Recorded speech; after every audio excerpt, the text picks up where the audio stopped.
লক্ষ্মীপুর সদর উপজেলার তেওয়ারীগঞ্জ ইউনিয়নের চড়ুইফুতি গ্রামের বিস্তীর্ণ চরের মাঝখানে পাশাপাশি লোহার তৈরি দুটি বয়া আজও রহস্য হয়ে আছে স্থানীয়দের মাঝে। জানা যায় প্রায় ৮০ বছর আগে এই অঞ্চল দিয়ে প্রমত্তা মেঘনা নদী প্রবাহিত হতো। সেই সময়ে নদীপথে জাহাজের দিক নির্দেশনার জন্য স্থাপন করা হয় এই বয়াগুলো।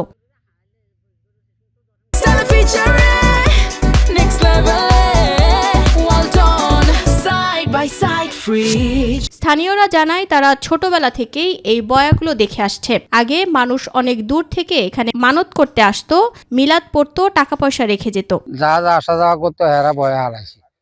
পরে নদী মনে করেন যখন সর হরিয়ে আছে তখন নিতে পারে না, এই হালতে রয়ে গেছে।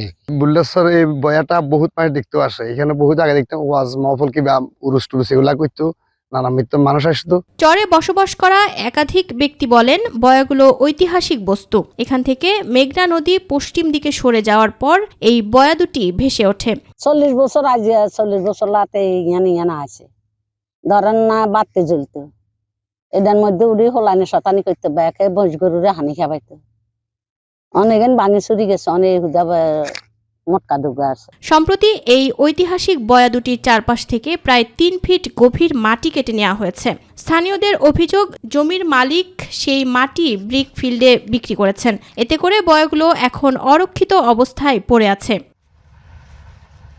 সদর উপজেলা নির্বাহী কর্মকর্তা ক্যাথোয়া ইপ্রু মার্মা বলেন, ঐতিহাসিক নিদর্শন হিসেবে বয়াগুলো সংরক্ষণের জন্য প্রয়োজনীয় ব্যবস্থা নেওয়া হবে। রহস্য, ইতিহাস আর অবহেলার গল্প বুকে নিয়ে আজও দাঁড়িয়ে আছে বয়ার চরের এই দুটি শতবর্ষী বয়া। লোকালি প্রথমে ইউনিয়ন পরিষদ চেয়ারম্যানের মাধ্যমে একটা আমি খোঁজখবর নেব, এরপরে আমরা এটা আরো সংরক্ষণ বা যে কোনো বিষয়ে নেওয়ার জন্য যেটা বয়ার যে কর্তৃপক্ষ যথাযথ কর্তৃপক্ষের কাছে আমরা এটা অবহিত করার জন্য ব্যবস্থা নেব। দ্রুত সংরক্ষণ উদ্যোগ না নিলে সময়ের স্রোতে হারিয়ে যেতে পারে লক্ষ্মীপুরের এই ঐতিহাসিক নিদর্শন। হাফিজা খানম জুথি, মাই টিভি।